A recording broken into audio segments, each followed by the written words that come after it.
Good evening, everyone, and welcome to our event tonight. My name is Dr. Tania McCamey. I am the president, founder, and CEO of DMPs of Color. And I am extremely ecstatic for our program tonight and our speaker, Tania Foster. She is the founder of Financial Advisor of TF Wealth Advisors, LLC.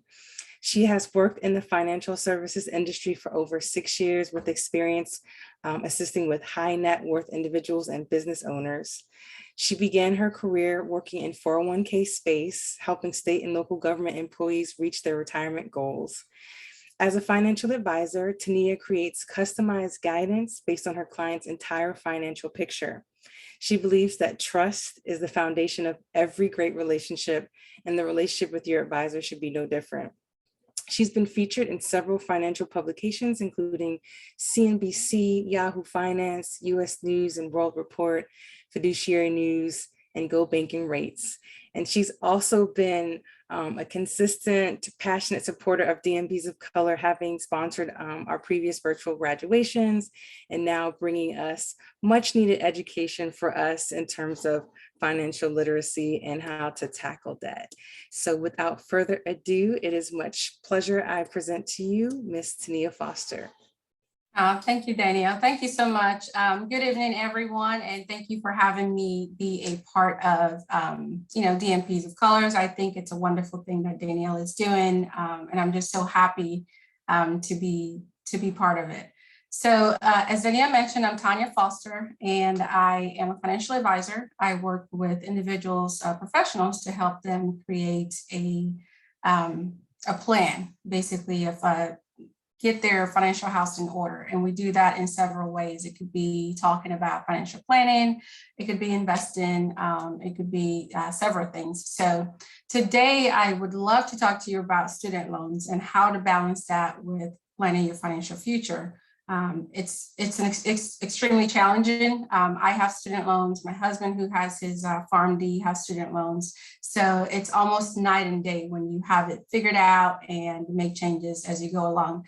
So today, I hope I can share something with you that you can take and somehow, talk to your professionals, either your tax professional, financial professional, to see if any of these strategies make sense for you. Of course, everyone's situation is unique. So some of this information may not apply to you. Okay, so for most people who have student loans, if you're just starting out, it probably is the most expensive debt that you have. But if you're a little bit more established, or maybe perhaps you went back to school and you have a mortgage, then it's most likely the second largest debt that you have.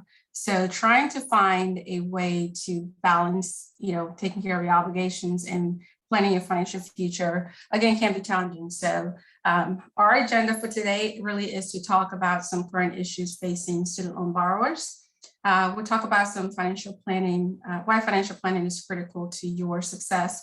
And then we'll talk about your maximizing your repayment options and forgiveness options, since you guys are in the healthcare industry or in the nursing industry. So we'll talk about some of those strategies that could help you.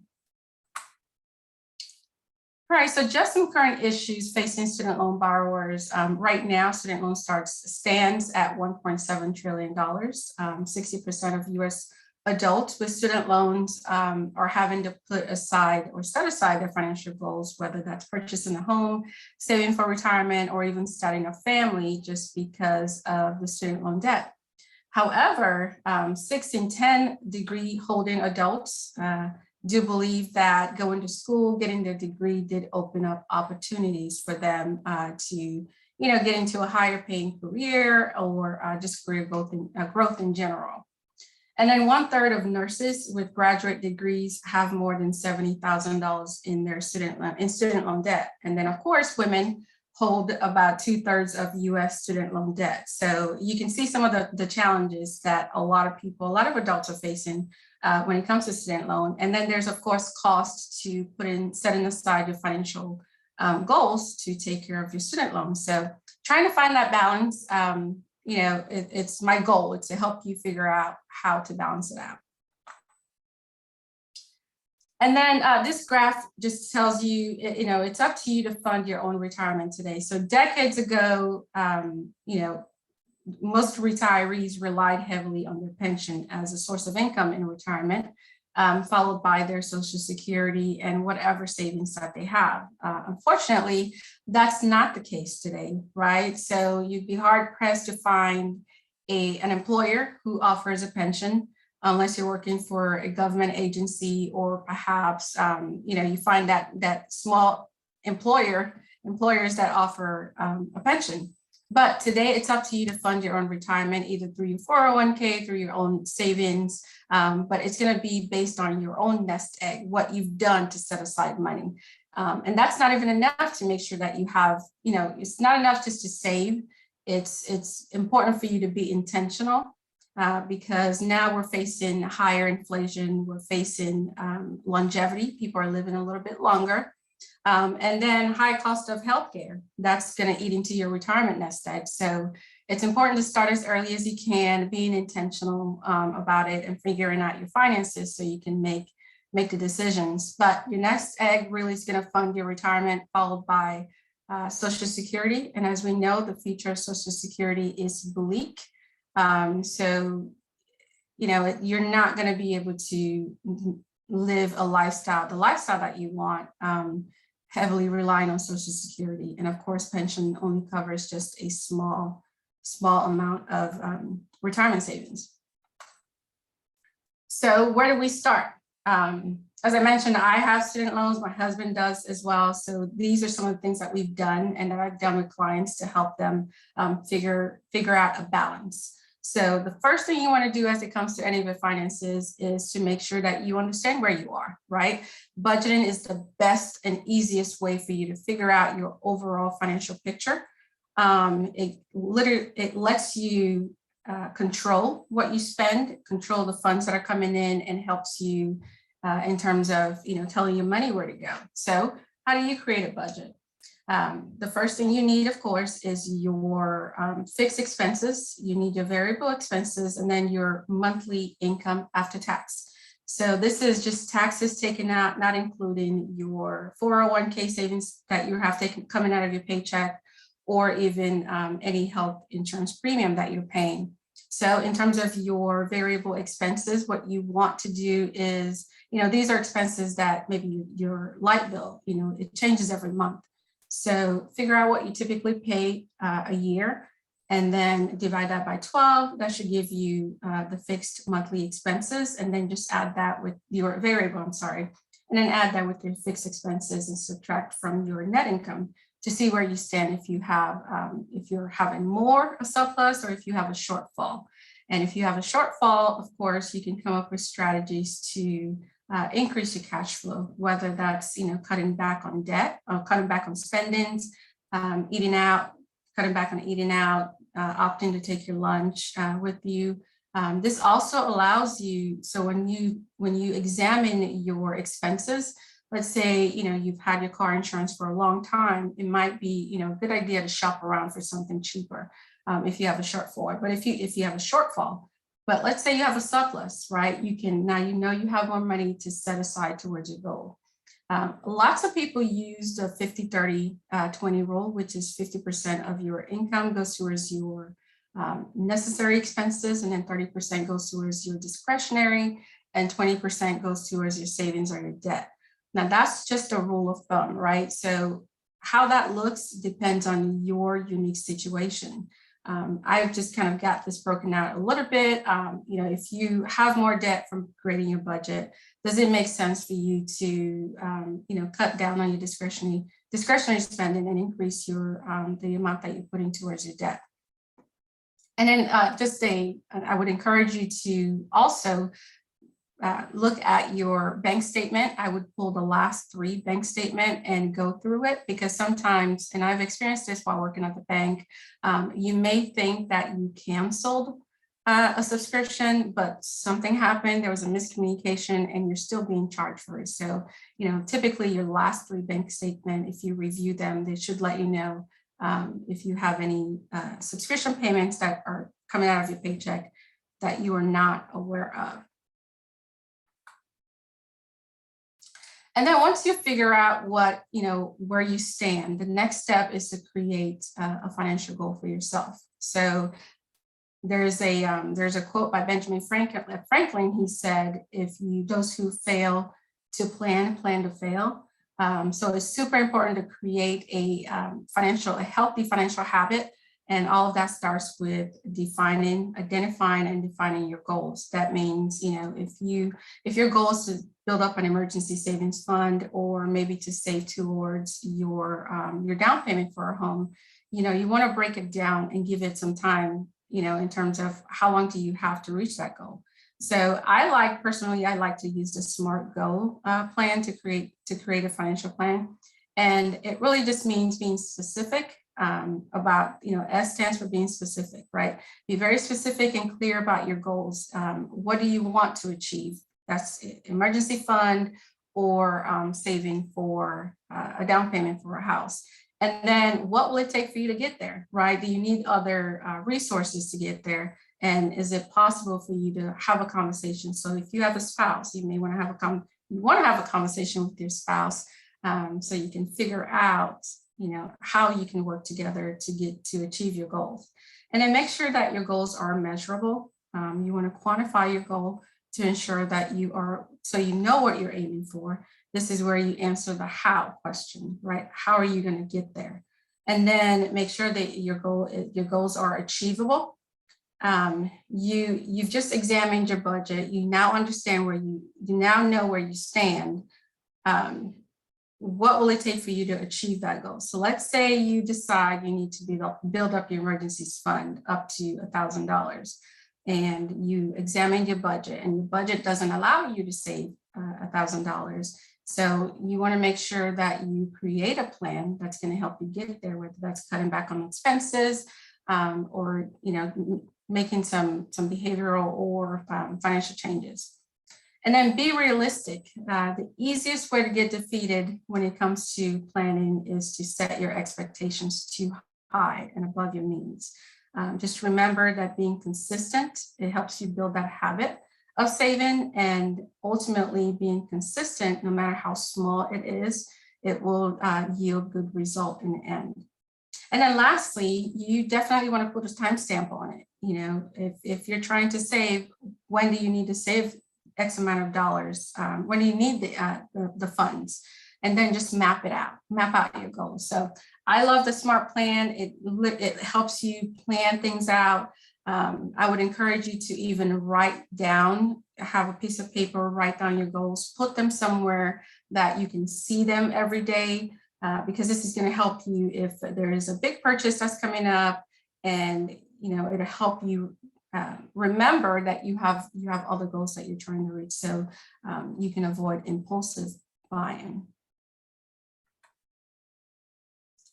All right, so student loans, that's the big thing, right? So once you figure out what your goals are, you've created your budget, now it's time for you to understand what you have in student loans. So when we went to school, we heard from the financial aid office. They told us, this is how much you're getting for the semester, and you just receive one loan. Well, when you logged into your student aid account or your loan servicer, you see you have several different loans broken down. So you definitely want to log in and understand the terms of your loan if you have the documents. But you can reach out to your loan servicer, to find out where you stand overall. And then that's the perfect time to figure out what repayment options work for you. There are several repayment options, and these can be aligned towards your goals.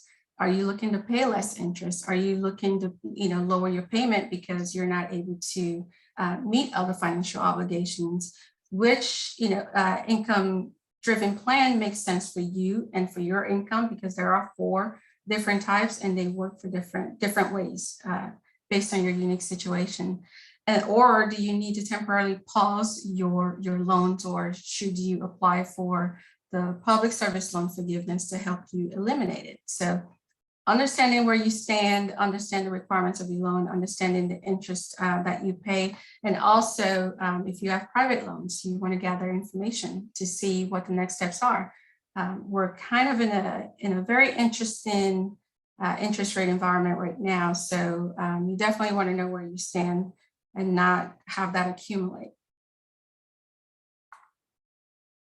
And I'll mention one thing here. Typically when you graduate or when you stop, when you're done with your studies, everyone gets enrolled in the standard repayment plan, which is that standard 10-year plan, 120 payments over a 10-year period. So when you receive your first bill after your grace period, that might shock you. Just know that you can go in and you have options, and you can tailor the option based on your unique situation and your income and your family size. All right, so financial planning is critical to your success. If the easiest way to get invested is through your employer-sponsored plan. So most employers offer you a 401k account. So utilizing that to start building up an emergency savings will actually help you in the long run. And of course, if you decide to utilize a income-driven plan in terms of getting your loan, your public service loan forgiven, which we'll talk a little bit more about, your payment is determined by your AGI. So the amount that you put into your retirement account pre-tax would reduce your AGI at the end. So you're killing two birds with one stone. But the first place to start is building that cushion. That's your emergency savings account. You need at least 3 to 6 months worth of living expenses. That's going to give you a cushion, because we don't know, especially with the pandemic, you never know what might happen. God forbid you lose your work, your job, or you have some emergency car repairs or even childcare. So start by building an emergency fund, then start by maximizing your employer match. If you work for an employer that offers you an insurance and it has a high deductible, most likely they offer an HSA, and typically they match. So at least put as much as the employer matches. That's free money. You should take advantage of free money that can be added to what you're putting in to help you build that savings account. Of course, an HSA offers triple tax benefits. So it comes at pre-tax, it's earning tax-free returns for you. And if you use it for eligible expenses, it's also tax-free. So and eligible expenses can be a lot of things, you could purchase something from CVS, as long as it's eligible. You can benefit from it instead of using cash on the side for it. And then maximize your employer 401k plan. Most employers also match your contributions. So at least put in as much as they match, so you can take advantage of that, again, that free money that can be put towards your planning. Next, tackle your debt, your high interest credit card debts. As interest rates are going up, most credit cards are variable. They come with variable interest. So that means that your interest is probably going to go up. So you definitely want to make sure that you're taking care of your credit card debt. And if you notice that it's high, you certainly can call the company to try to negotiate a different term or rate for you. And then, of course, private student loans, tackle those. If you have any student loans that has interest above 5.75%, that could be your next step. And then, of course, you have more funds to set aside, maximize those contributions. The maximum you can put into your 401k for 2022 is $20,500 if you're under 50. If you're over 50, you can put in a little bit more. I believe it's $7,000 this year. You can put in, I'm not quite sure what the maximum is for an HSA. It might be $5,000 or $7,000 for a family. And then next, put more money towards paying down your debt. Any extras that you have, pay down your debt, pay towards your private student loans, or even pay towards your, I would definitely say pay towards your private student loans, especially the provisions that are available to nurses. And then think about a traditional IRA that can also help you reduce your taxable income, participating additionally in a traditional IRA. Of course, that's based on your income. And then a taxable account can be beneficial. So these are all the ways you can use to save towards your future. And you can just have prioritize your savings by having a plan in place. All right, so of course there's a cost to putting off saving towards your future. The sooner you start, the better. This graph shows you the account growth of $200 invested versus saved every month. We have 4 scenarios here. We have consistent Chloe. Chloe starts investing from age 25, and her goal is to stop investing at age 65, and she plans to retire then. So she's earning a hypothetical 5.75%. That doesn't account for inflation or taxes. And the amount that she saved from 25 to 65 was $96,000. And you can see towards the right what her portfolio ending value is. Then we have late Lila. Lila decides to start at age 35, and she has the same goal of retirement age of 65. So she saved from 35 to 65, earning the same hypothetical 5.75%. Our total savings were $72,000, and you can see her portfolio value at the end is $192,000. Then we have quitter Quincy. Quincy decides to start at 25 and end at 35.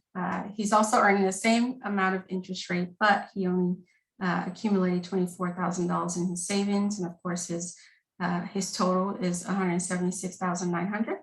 Then you have nervous Noah. Noah started during 2008, and he lost a lot of money, or even what's going on now is enough to make anyone nervous. But he's super nervous, so he just wants to hang on to his money and put them in a savings account because he believes if he sees it, that's all that matters. Well, he did save the same amount as consistent Chloe.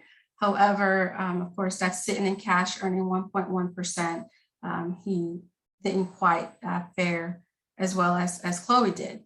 Losing purchasing power is the biggest thing. If you're thinking long term, $1 million today is not going to be the same as $1 million 10 years from now or 20 years from now. So starting early pays off, and being consistent, right? We all have several different goals, but if we start and we're consistently putting money into the plan, regardless of how much it is, and making adjustments as we go along, you can see that it does yield good result.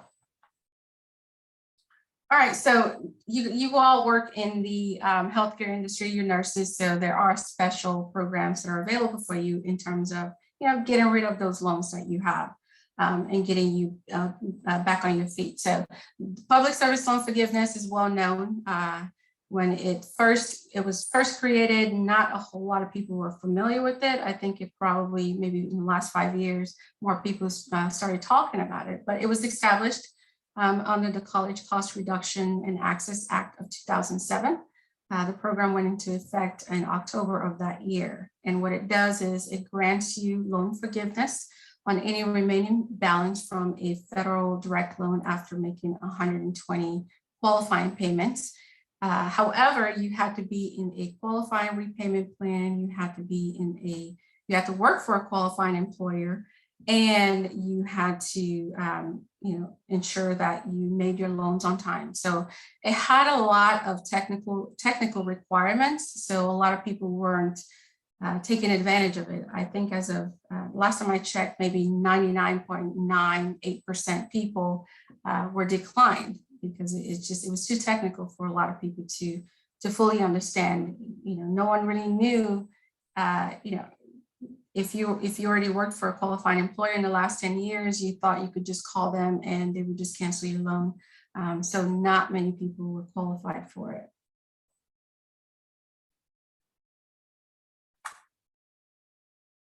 All right, and then when we're talking about the public service loan forgiveness, what the qualifying criteria are, this is the initial qualifying public service loan forgiveness program.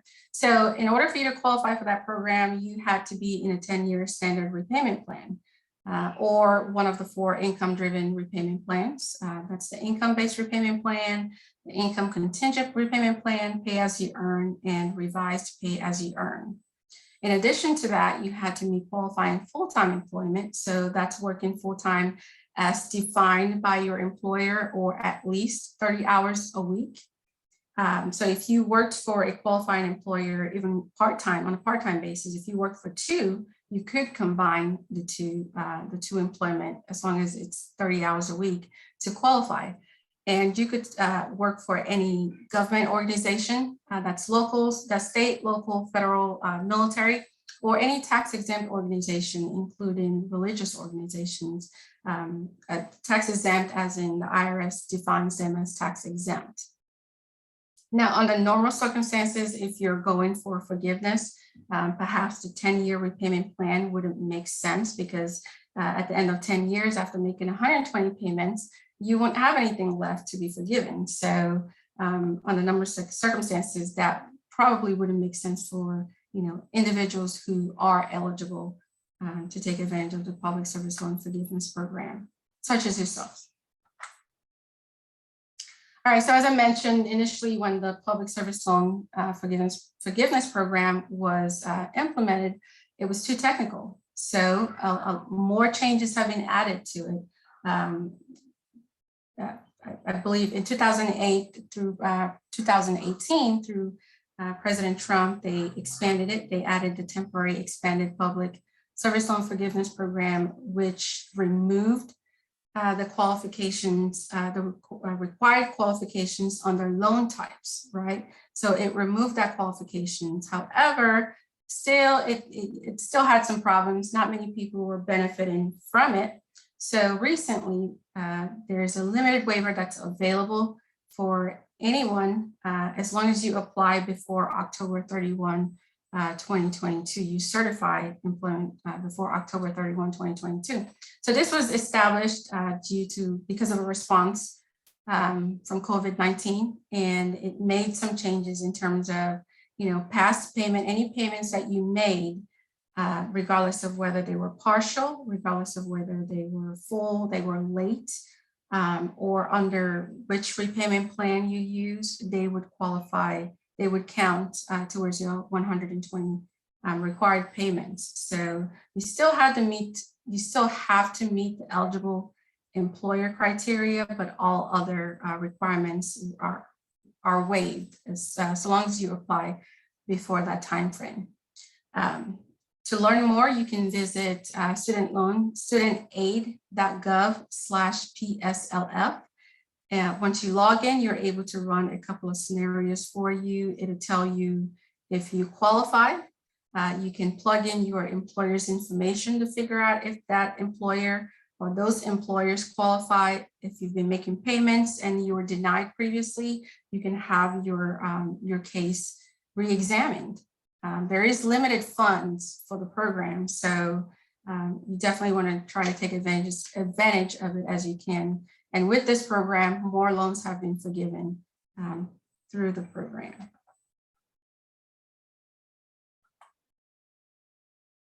All right, so it's all about maximizing that student loan forgiveness for nurses, getting as much as you can. So, you have national programs that also offer you substantial student loan forgiveness outside of the public service loan forgiveness, and the requirements are different for each of them. But typically they require that you commit to a length of service for the program, and some programs do cancel your loans up to 100%. So I provided the link here for you so you can go in, do more research, find out which particular one makes sense for you. And of course, it's going to be for critical needs area where they have a nursing shortage. But yeah, typically you work 2 years or more, and the more you work, the more provisions you have in terms of getting your loans paid off sooner. And then I'll touch on the Perkins loan cancellation. So this is it's a program created for teachers, and if you work in a community, a low-income community, and you are a teacher and you teach secondary or elementary school-age children, then you could qualify for Perkins loan to have some of your Perkins loans canceled. So before you decide in terms of the PS, I guess I should note, the public service loan forgiveness does require that you consolidate certain loans. So if you had the FFEL loans, or you had the Perkins loan, you have to consolidate them into the federal consolidated loan program. So make sure that if you qualify for Perkins loan, you want to make sure that you find that out before you consolidate, because once you do, you lose the eligibility to have it canceled. And then most states also offer you additional programs as nurses. They have programs that can help you wipe out your student loan debt. More employers are offering programs that can help you take care of your student loan debt for more than the repayment, the reimbursement program. Some of them are offering programs for you to use. And of course, if your employer offers you a best practice, if your employer offers a program for you, it might be a good idea if you have a federal student loan to figure out which strategy works for you and maybe take care of those, because there aren't many provisions or flexibility with the private loans. And then I'll wrap things up with just giving you some best practice to consider. Consider when you leave employment, or when you graduate, you have that 6 months grace period. And depending on what type of loan you have, if it's unsubsidized or your private student loans, then it's probably accumulating interest that will later be capitalized into your loan, so increasing your loan balance. So you may want to consider, if that makes sense for you. But of course, if you plan to take advantage of the public service loan forgiveness, then it may not make sense for you, because you plan to have a balance and having that canceled at the end of the program. And then, busy professionals, it can be extremely easy to miss a payment when it comes to monthly obligation or expenses. So automating your payment, set it up where it automatically comes out of your account when it's due, so you can avoid having any negative impact towards your credit score. Also, paying the minimum. If you don't plan to take advantage of the public service loan forgiveness or any of the other programs, send in more payments, additional payments to your student loans, or applying them towards your student loans can be beneficial for you. Increasing your cash flow is another strategy that you can potentially use, and then managing your spendings. And then lastly, when we're talking about certifying, utilizing the public service loan forgiveness, you want to make sure that you certify annually. So send those payments in. You certainly don't want to make 120 payments and then find out later on down the road that a payment you made 9 years ago was not applied. So certify those annually as a best practice. And I'll close there, and I'll open it up for Tania if anyone has any questions that I can answer. Tania, thank you so much for that wonderful presentation and super informative. I don't think we can ever get enough information around managing debt, securing our financial future. So thank you so much for that. And it's important for our community as well, because I can speak for myself. Didn't really grow up with financial literacy and having that understanding, and couldn't afford school without loans. So here we are, loans, making money, but paying all the money to the loan. So thank you so much for that. Right. You're welcome. I just want to open up the floor for those. We have an intimate crowd tonight, so feel free to unmute yourself if you have any questions that you'd like to ask Tania. Excuse me. Hi there, Tania and DMP team. My name is Kelsey. I'm a DMP pediatric nurse practitioner in Georgia, and I'm a recent grad. So I am knee deep in the game of loans right now. And but I appreciate you all hosting this talk, and just had a question about the investment piece. Do you have any specific recommendations for how to get started with making investments, or specific, I guess, companies that you work with, or anything related to that topic? I can't give any specific, investment recommendation, but what I will tell you, if you're looking to get started, is definitely use your employer-sponsored plan. And typically they have a list of investment options that you can use. And depending on how old you are, that should let you know what your risk tolerance should be. So if you need to be heavy in the equities of stock and having some kind of bonds to kind of act as a hedge or protection against it. So, certainly do your research to find out which companies you want to invest in, and then maybe talk to a financial professional. Typically, they offer you free consultation, and I just have to know more about your situation before I say, okay, this might make sense for you.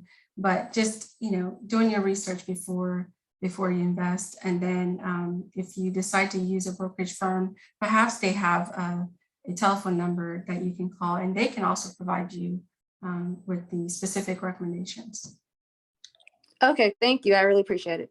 You're welcome.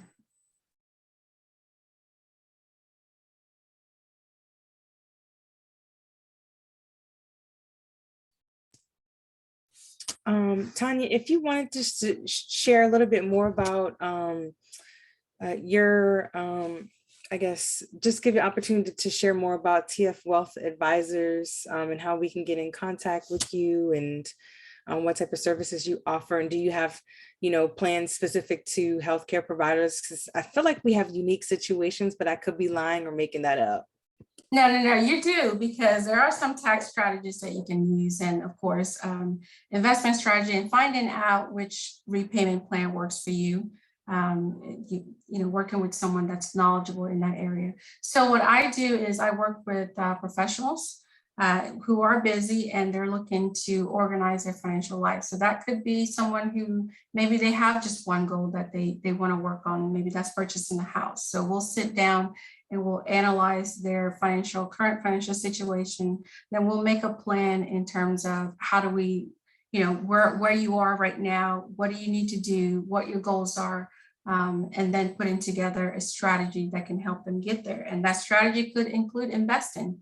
That strategy could include cash flow planning or debt management. It could include, if they're a business owner, unique situation there. So we want to talk about some of the tax benefit as a business owner, how to manage cost, college planning. A lot of people are paying, of course, for children to go to school. So working with them specifically on their goals. And then I also provide comprehensive financial planning. And that's really being the CFO for the busy person, making sure that their financial house is in order. And we talk about investments, investment planning, putting together the right portfolio, the right mix of stocks, bonds, investments for you. And it's all just based on understanding what your goals are. And then, of course, we can, insurance is an important part of that discussion when we're talking about generational wealth, right? So we want to put things in place to create generational wealth. So, clients come to me when they have, when they're trying to get an understanding of their finances. And some people just need just one area, and other people need a little bit more hand holding. And so just putting that plan together, letting them know, second opinion, on what they need to do to achieve those goals. And I'm located in Columbia, South Carolina. I do work with people all over the state. I have clients all over the state, so we work virtually together in the comfort of their own home. Nice. We do have someone in South Carolina here on the Zoom meeting. Awesome. He's awesome. Dr. Aline. Okay. Hello. Hi, Doc. They say that my daughter's screaming, so I'm sorry. That's okay. What part of South Are you Carolina? asking about someone from South Carolina? Yeah. What part are you in? Columbia. Ah, okay. I'm in Columbia too. Well, my office is in Columbia, but I live in Blythewood. Okay, yeah, I live in near northeast near the Summit. Ah, okay. All right, so we're neighbors. That's why your name sounds familiar. I've seen your name around. Yeah, good to see you. Good to meet you. Nice to meet you too. Yeah, nice to meet you. Are there any other questions regarding any financial? While we have an expert here, let's take advantage. Any thoughts on like the loan deferment situation? I'm sorry? Any thoughts on loan repayment and how they keep delaying us paying? It's lots of anxiety of like, we're just going to keep putting it on hold. Do you recommend that we put payments on, or we just wait for them to reinstate it for us to start paying again? I would at least pay the interest. Well, you're not accumulating any interest right now because it's on pause, but whatever interest you may have already accumulated, maybe, send in some payment to reduce your balance. But if you plan to take advantage of the public service loan forgiveness program, and you're in an income-driven repayment plan. So it depends, right? I don't know that, student loans are going to be canceled because it's going to really increase the debt balance for the country. So maybe a portion of it will be forgiven, but yeah, I'm curious to find out. I'm super curious to find out. I don't know that all of it will be forgiven though. It would be nice if they did, at least for healthcare professionals. But anyways, I digress. Any other last minute questions, feel free to post in the chat. And if they're not, then we will close out the session. Any other questions? All right, excellent. Thank you again, Tania, for your expertise and mostly your time, and also your unwavering support for DMPs of Color. It's much appreciated, and we're so grateful. Thank you all for coming out tonight. This session is recorded and it will be uploaded to our YouTube either tonight or in the next couple of days, just depending on our marketing team's availability. But just before we close, wanted to mention that we have a virtual graduation coming up on June 18th at 11 a.m. It is open to all viewers and class of 2022 graduates. We'll be having Dr. Lena Gould as our keynote commencement speaker. She is the founder and CEO of Diversity CRNA Mentorship Program. So we're really excited to have her. And then we have our hybrid annual conference coming up. It's our second annual. We're really excited. It's going to be in Baltimore, Maryland. And registration should be opening up at the end of this month, but we are open for abstracts. So if you have any topics that you'd like to submit for us to consider to be part of our program, we would love that. And thank you again for coming out tonight. You all have a wonderful evening. Thank you all. Take care. Thank you so much. Bye-bye.